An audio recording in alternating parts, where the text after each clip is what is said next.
Hello दोस्तों, this is the 10th lecture in the auditing series. हमने ये सारे टॉपिक्स कवर कर लिए हैं और इस लेक्चर में हमारा लास्ट टॉपिक ऑडिटिंग सिलेबस का इन्वेस्टिगेशन डिस्कस करेंगे।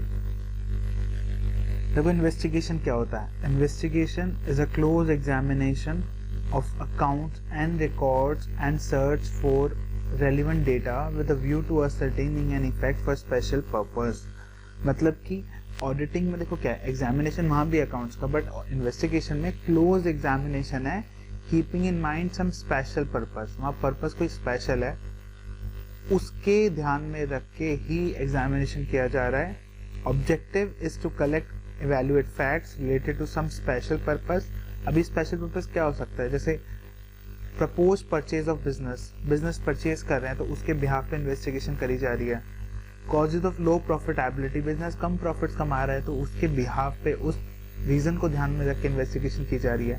हाई लेबर टर्नओवर है तो वो क्यों है, उसको जांचने के लिए, उसको फाइंड आउट करने के लिए इन्वेस्टिगेशन की जा रही है। सो इन्वेस्टिगेशन हमेशा स्पेसिफिक पर्पस के लिए होती है। Then scope is limited as regard period and areas to be covered related to the purpose. Investigation scope limited है दो चीजों में, पीरियड और एरिया। पीरियड मीन्स किस टाइम पीरियड के लिए इन्वेस्टिगेशन की जा रही है, मे बी वो जनवरी मंथ के लिए है या फर्स्ट क्वार्टर के लिए या फर्स्ट ईयर के लिए है। एंड एरिया मीन्स किस एरिया के रिगार्डिंग जो है हमारी इन्वेस्टिगेशन की जा रही है। Then not possible to lay down a standard audit programme. देखो, इन्वेस्टिगेशन में जैसे जस्ट लाइक ऑडिटिंग हम क्या करते हैं, एक स्टैंडर्ड ऑडिट प्रोग्राम हम डिसाइड करते हैं जो हमने लेक्चर सेकंड में डिस्कस किया था, बट इन्वेस्टिगेशन में स्टैंडर्ड ऑडिट प्रोग्राम बनाना पॉसिबल नहीं है। वो कस्टमाइज किया जाता है as per the objective of investigation.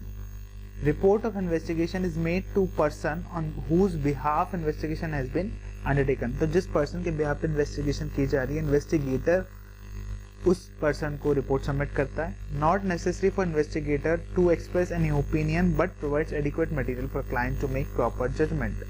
Investigation की जो रिपोर्ट होती है उसमें जरूरी नहीं है कि अपना ओपिनियन रखा जाए, इन्वेस्टिगेटर अपना ओपिनियन रखे, that is not compulsory.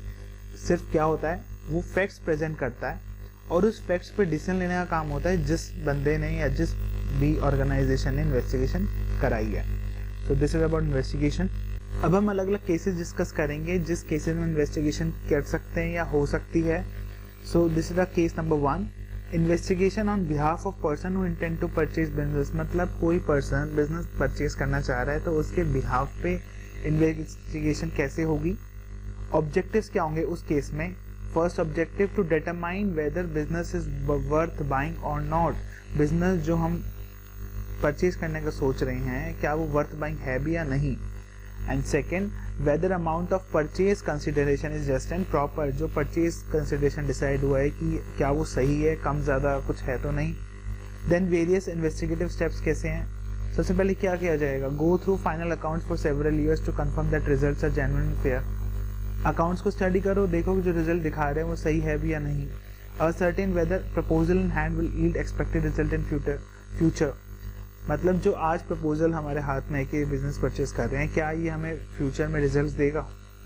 Trend of profit of recent past का profit trend will be inquired and ensure that there is no कोई विंडो ड्रेसिंग ना हो, कोई ओवर वैल्यूएशन स्टॉक ना हो, कोई फिक्टिशियस इनकम्स ना हो, कोई कैपिटल प्रॉफिट रेवेन्यू प्रॉफिट से मिक्स तो नहीं कर दिया। तो ये सब चीज़ें देखना। Then go through assets and liabilities to assess their valuation, provision for fall in their value, depreciation, working capital adequacy, fix assets, long term सी फंड है ना, कोई शॉर्ट टर्म फंड तो फिक्स असेट्स में इन्वेस्ट नहीं कर दिया, ये सब देखना। उसके बाद verify that price demanded for goodwill is based upon adjusted part profits and reflects future maintainable profits. Also assess favorable adverse effect of change in ownership of goodwill। मतलब इसमें दो चीज़ें, देखो जब भी परचेज कंसिडरेशन होता है तो उसके अंदर कुछ ना कुछ पार्ट गुडविल का भी इंक्लूड होता है। तो क्या वो गुडविल का पार्ट जो है, गुडविल का अमाउंट है, वो ढंग से कैलकुलेट किया गया है या नहीं। प्लस जो नया ओनर आएगा उसके आने से गुडविल में क्या इम्पैक्ट आएगा, इन दोनों की स्टडी करना। Other matters to investigate includes terms of credit given and received। जो भी टर्म्स एंड क्रेडिटर हमें डेटर या क्रेडिटर से मिल रहा है या दे रहे हैं उसकी स्टडी करना। Dependence of business on vendors, जो हमारे वेंडर्स हैं या फिर सप्लायर्स हैं उस पर बिजनेस कितना डिपेंड है। पॉसिबिलिटी ऑफ कंपटीशन क्या है, कंपटीशन प्रोस्पेक्ट्स क्या है, impact and nature of customers कैसे हैं, possible impact of change in ownership on their attitude of employees, whether they would like to continue with the new employer और not. तो ये सब चीज़ का स्टडी करना इस बिजनेस के लिए।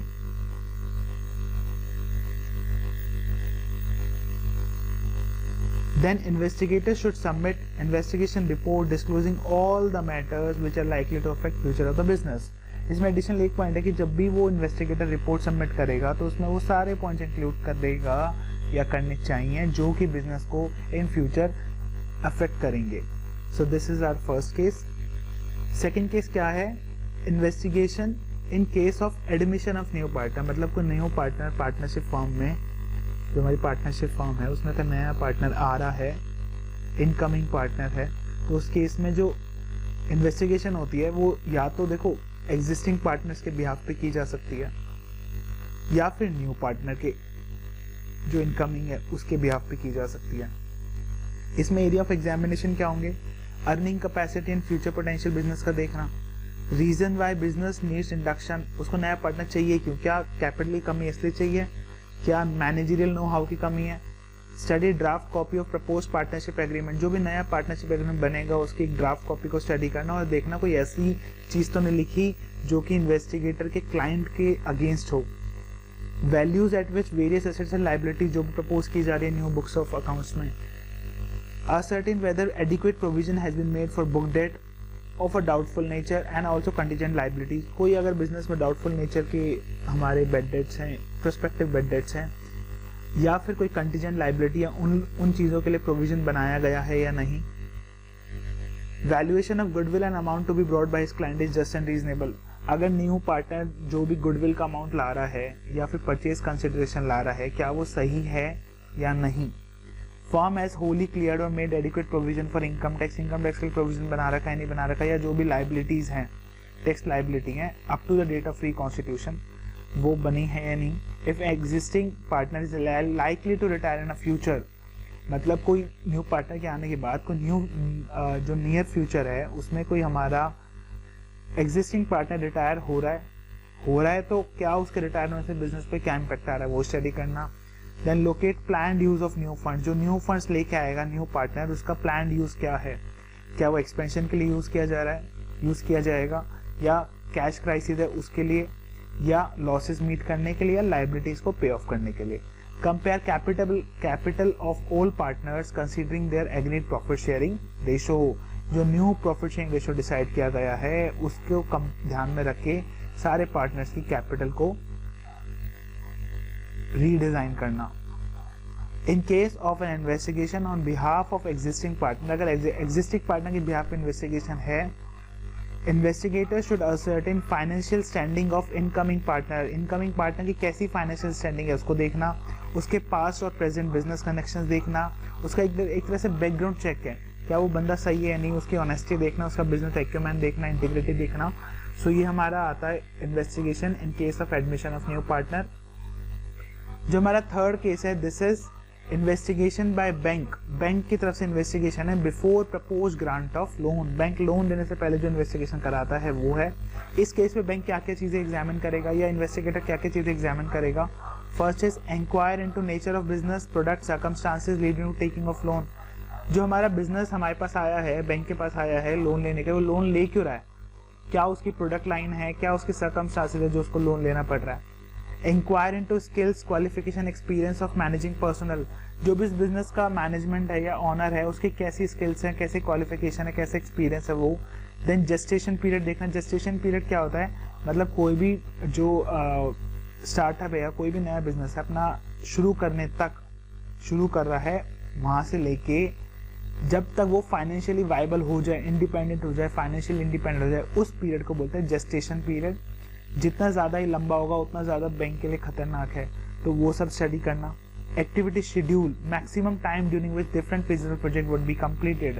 देखो कोई भी बड़ा प्रोजेक्ट फेजेस में किया जाता है, first phase, second phase, 3 phase, 3rd phase, तो कौन सा फेज कितना बड़ा है दैट इज एक्टिविटी शेड्यूल और उसको एनालाइज करना। Estimated cost of project including cost of each item involve therein. Estimated profit earning potential देखना, अकाउंटिंग रेशियोज कैलकुलेट करना, तो ये सब काम है इसका। Then estimated liability as regards taxes, dividends, managerial expenses and interest on borrowings, क्या business की liabilities है. Then working capital liabilities, adequacy of security offer, जो भी एज अ कोलेट्रल बैंक में जमा कराया जा रहा है उसका वो क्या एक्यूरेट है या नहीं, या एडिक्वेट है या नहीं. एग्जिस्टिंग और कंटीजेंट लाइबिलिटीज कोई है या नहीं, कोई प्रेजेंट कमिटमेंट्स हो उनका देखना. Then whether there are sufficient ground for seeking loan and whether loan is going to be profitably employed in the business so as to meet interest and repayment obligation. जो loan का पैसा है क्या वो business में अच्छे से use किया जाएगा, और यूज ऐसा होगा नहीं होगा कि वो अपना इंटरेस्ट या इंस्टॉलमेंट जो भी रहेगा उसको पे कर पाए. सो उन सब को देखना, इन सब चीज़ों को देखना इन्वेस्टिगेशन का पार्ट रहेगा. Now fourth cases, investigation of fraud या नेग्लिजेंस. कोई फ्रॉड हो जाता है या होने के चांसेस हैं, या कोई नेग्लिजेंस हो चुका है या होने के चांसेस हैं, तो उस केस में इन्वेस्टिगेशन कैसे की जाएगी, क्या क्या स्टेप्स इन्वॉल्व हैं. Rightly assess time, place, quantity and frequency of fraud. समझना पूरा फ्रॉड की टाइम कब हुआ है, कहाँ हुआ है, कितना हुआ है, कितनी बार हुआ है, वो सब देखना. Then collect forensic evidence. Forensic evidence means अगर कोई ऐसा फ्रॉड हुआ है जिसमें कि हमारे पास एविडेंस अवेलेबल है, लाइक फॉल्स बिल हो गया, 4 चेक्स हो गए, उन सब की स्टडी करना, उनको कलेक्ट करना. Interrogate person involve in main duty. जिस काम के अंदर फ्रॉड है उसकी जो लिंक्ड पर्सन है मेन, वो कौन कौन है, किसकी रिस्पॉन्सिबिलिटी थी, वो सब देखना, उनसे सवाल जवाब करना. Have close watch over movement of such person. उनकी मूवमेंट्स पे ध्यान रखना, उनकी एक्टिविटीज पे, एक्सपेंसेस पे. Analysis data and spot points of doubt. Action, search, scissor of evidence and surprise. जो भी रेड वगैरह काइंड ऑफ उसको कलेक्ट करना, एविडेंसेस को सीजर करना, जब्त करना. Involve agencies. अगर किसी और एक्सटर्नल एजेंसी की जरूरत है तो उसको इन्वॉल्व करना. मीडिया को दूर रखना, ये भी बहुत ज़रूरी चीज़ है. Report with emphasis on facts. जो भी रिपोर्ट तैयार की जाएगी वो फैक्ट्स पे हो, ना कि इमोशनल अपील या कोई भी और बैकग्राउंड पे हो, बल्कि फैक्ट्स पे बात की जाए. सो ये था फ्रॉड में. अब देखो फ्रॉड में ना कुछ वल्नरेबल एरियाज है, मतलब जहाँ पर फ्रॉड काफ़ी ज़्यादा होता है या होने के चांसेस होते हैं. तो फर्स्ट है उसका miss appropriation of cash. Cash का लेन देन में कुछ गड़बड़ी. तो इसमें क्या किया जाएगा, इंटरनल कंट्रोल जो भी है कैश रिसीट्स का, कैश पेमेंट को, उनको केयरफुली एग्जामिन किया जाएगा. एम्प्लॉय इन्वॉल्व, जो भी एम्प्लॉय इन्वॉल्व है रिसीट एंड पेमेंट में, उसको क्वेश्चनिंग की जाएगी. रफ कैश बुक को टैली किया जाएगा, जो हमारी प्रॉपर कैश बुक है या बैंक पेइंग स्लिप्स के साथ. Rough entries in cash book should be vouch with money receipt. जो हमारी एंट्रीज हैं कैश बुक में, उनको हर एंट्री को चेक किया जाएगा with their counterfoils. Confirmation as regards payment and account balances. जो भी हमारे लेजर अकाउंट बैलेंसेस दिखा रहे हैं उनको कस्टमर्स या जो भी पार्टीज हैं उनके साथ टैली करना, रिकंसाइल करना. Payment should be check with cash book. जो भी पेमेंट्स हुई है उनको चेक बुक के साथ या कैश बुक के साथ या उनके काउंटर फॉइल के साथ चेक करना. Payment to employees, partners and directors should be confirm. जो भी है तो एम्प्लॉयज को या पार्टनर्स को या डायरेक्टर्स को जो पेमेंट किए हैं उनसे कंफर्म करना. बैंक बैलेंसेस को डायरेक्टली बैंक से निकालना और देखना कि क्या हमारी जो कैश बुक है वो भी सेम बैलेंस दिखा रही है या नहीं दिखा रही. अगर नहीं दिखा रही तो उसको रिकंसाइल करना. सो ये मिस एप्रोप्रिएशन कैश में करेंगे हम. जो सेकंड मोस्ट वल्नरेबल एरिया है that is wage payments. Wage payments में फ्रॉड काफ़ी होते हैं या हो सकते हैं. वही सेम पॉइंट, पहले इंटरनल कंट्रोल सिस्टम देखना. Then entry in wage sheets. Wage sheet में जो भी एंट्री की है उसको ओरिजिनल डॉक्यूमेंट के साथ चेक करना. अपॉइंटमेंट लेटर चेक करना एम्प्लॉयज़ के, वर्कर्स के. टाइम पीस वेज रिकॉर्ड्स अगर कुछ हैं तो उनको दिखाना. वेज रेट्स देखना. The individual workers should be identified on basis of particular जगह नेम्स एंड कार्ड नंबर्स. मतलब डमी वर्कर्स को हमें ढूंढना है तो सब वर्कर्स को एक लिस्ट, उनके साथ उनके फिजिकली उनसे बातचीत करना. All deduction from wages. जो भी डिडक्शन की जा रही है एम्प्लॉयज या वर्कर्स की सैलरी या वेजेस में से, लाइक पीएफ कॉन्ट्रीब्यूशन हो गया, इंश्योरेंस प्रीमियम हो गया, उन सबको चेक करना. कोई देखना सही कैलकुलेशन ही या नहीं, कोई एरर तो नहीं हो गया. Then unclaimed wages and their custody record should be carefully examine. जो भी अनक्लेम्ड वेजेस हैं, कहीं क्लेम नहीं हुए या उनकी जो बिजनेस की कस्टडी में रखे हैं उन सबका चेक करना. सो ये हमारे वेज पेमेंट में इन्वेस्टिगेशन की जाएगी. थर्ड जो मोस्ट वल्नरेबल एरिया है that is manipulation of inventory. Inventory में भी काफ़ी प्रॉब्लम होती है. First point internal control check करना. Then second entries in stock register should be carefully vouched with relevant record such as sale purchase book, invoices, money receipts. मतलब कि जो stock register में एंट्री करी है उनको चेक करना और बुक्स के साथ, सेल परचेज बुक्स के साथ, इनवॉइसेस के साथ, मनी रिसीट्स के साथ. Stock should be shown with outstation branches should be physically verified, means जो भी स्टॉक बुक्स में दिखा रखा है उसको फिजिकली वेरीफाई करके जाके देखना कि क्या वो सही है या नहीं। मेथड ऑफ वैल्यूएशन, जो भी हमने इन्वेंट्री वैल्यूएशन के लिए मेथड अपनाया उसकी जांच पड़ताल करना। Then pricing should be independently confirm from outside sources like market reports and trade association. So ये सारी चीज़ें इन्वेस्टिगेशन ऑफ इन्वेंट्रीज में किया जाएगा।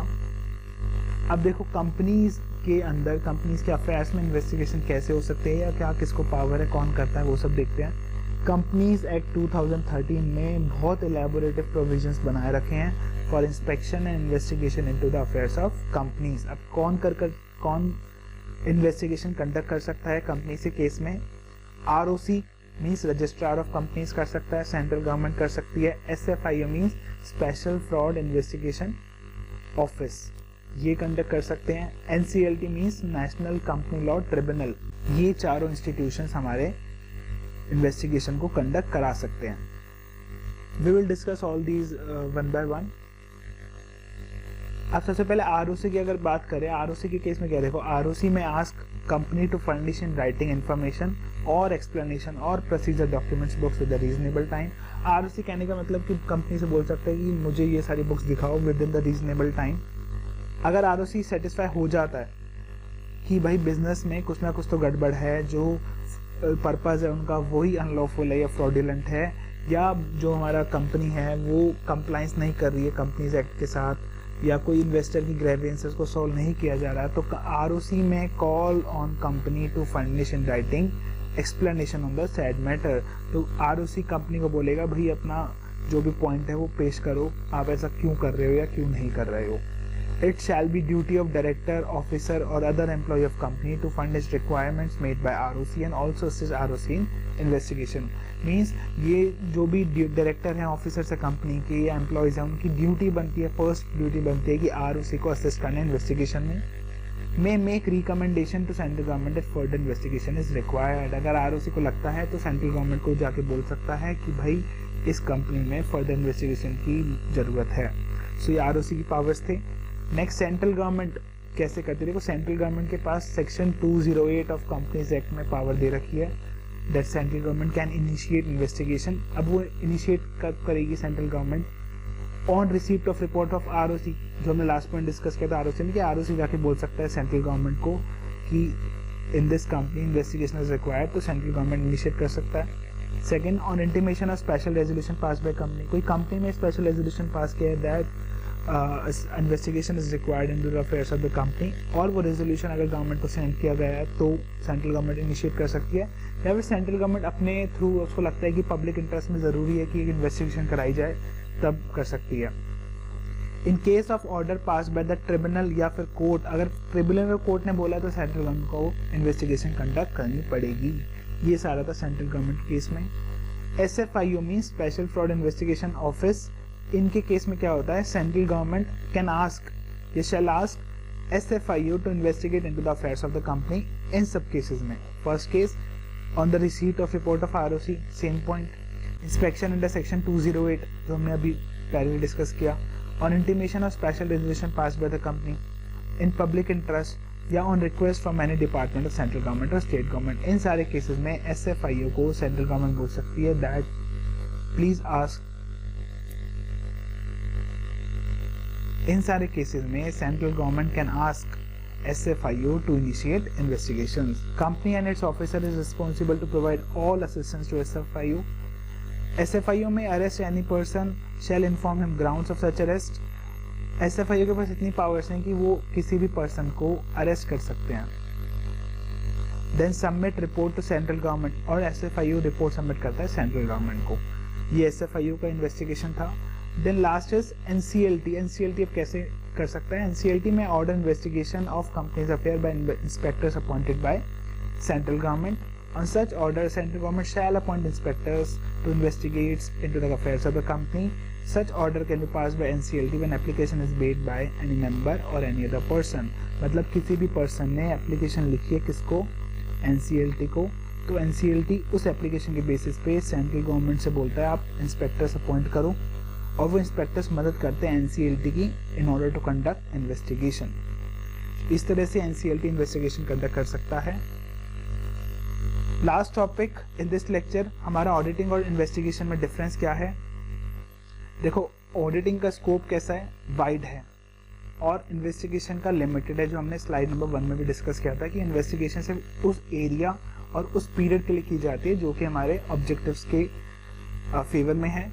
देन ऑब्जेक्ट मीन्स ऑब्जेक्टिव क्या है ऑडिटिंग का। ऑडिटिंग का ऑब्जेक्टिव है कि जो फाइनेंशियल स्टेटमेंट्स में इंफॉर्मेशन है क्या वो सही है या नहीं, ट्रू है या फेयर है या नहीं। इन्वेस्टिगेशन का ऑब्जेक्टिव होता है to conduct close examination to ascertain an effect for special purpose. Special purpose को ध्यान में रख के इन्वेस्टिगेशन की जाती है। ऑडिट प्रोग्राम, ऑडिटिंग केस में ऑडिट प्रोग्राम पूरा स्टैंडर्ड तैयार किया जाता है, पर इन्वेस्टिगेशन केस में कोई भी स्टैंडर्ड प्रोग्राम नहीं होता है। ऑडिट प्रोसीजर, ऑडिटिंग के प्रोसीजर लगभग सेम रहते हैं in every organisation, but investigation के कुछ एक्स्ट्रा ऑर्डिनरी या एक्सटेंडेड प्रोसीजर्स होते हैं जो कि depending on the investigation design किए जाते हैं। नेचर ऑफ एविडेंस कैसे हैं, देखो ऑडिटिंग के लिए हम क्या कहते हैं कि जब तक हमें कोई प्रॉब्लम नहीं मिलती तब तक जो वो एविडेंस है दैट इज ट्रू। पर इन्वेस्टिगेशन में हम पहले से नहीं बोलते, हम जब तक उस एविडेंस को चेक नहीं कर लेते तब तक हम नहीं बोल सकते क्या वो सही है या गलत। जब तक उसको चेक नहीं करते हम कुछ अपना ओपिनियन नहीं दे सकते। आफ्टर चेकिंग ही बोल सकते हैं क्या कुछ प्रॉब्लम है या नहीं। Last point, report. देखो, ऑडिटिंग की जो रिपोर्ट होती है वो ऑडिटर का ओपिनियन देती है कि भाई कैसे जो हमारे स्टेटमेंट्स है वो कैसे प्रेजेंट किए गए हैं, ट्रू और फेयर है या नहीं। बट जो इन्वेस्टिगेशन की रिपोर्ट होती है उसमें सिर्फ फैक्ट्स के बेसिस पे बात की होती है, वहाँ पर ओपिनियन देना इन्वेस्टिगेटर को ज़रूरी नहीं होता है। So these are the difference between auditing and investigation. तो यहाँ पर फाइनली हम अपना ऑडिटिंग का 100% सिलेबस कंप्लीट कर चुके हैं और आप इन वीडियोस पे विदाउट एनी डाउट 100% रिलाई कर सकते हैं as a source of revision, as a source of your notes और as a source of your topics. आप अगर आपको कोई समझ नहीं आ रहे हैं तो वो देख सकते हैं आप। नेक्स्ट वीडियो में, अपकमिंग वीडियो में हम PYQ डिस्कस करेंगे ऑडिटिंग के। And if you like our initiative please subscribe to 1% daily. और अगर आप टेलीग्राम से जुड़ना चाहें, कोई अपना डाउट्स पूछना चाहें, डिस्कस करना चाहें, तो इस ग्रुप का QR यहाँ पर है, आप स्कैन कर सकते हैं, या फिर जो ये डेली लर्नर्स क्लब है इस यूज़र नेम को टेलीग्राम पर सर्च कर सकते हैं और ग्रुप ज्वाइन कर सकते हैं। Thank you so much.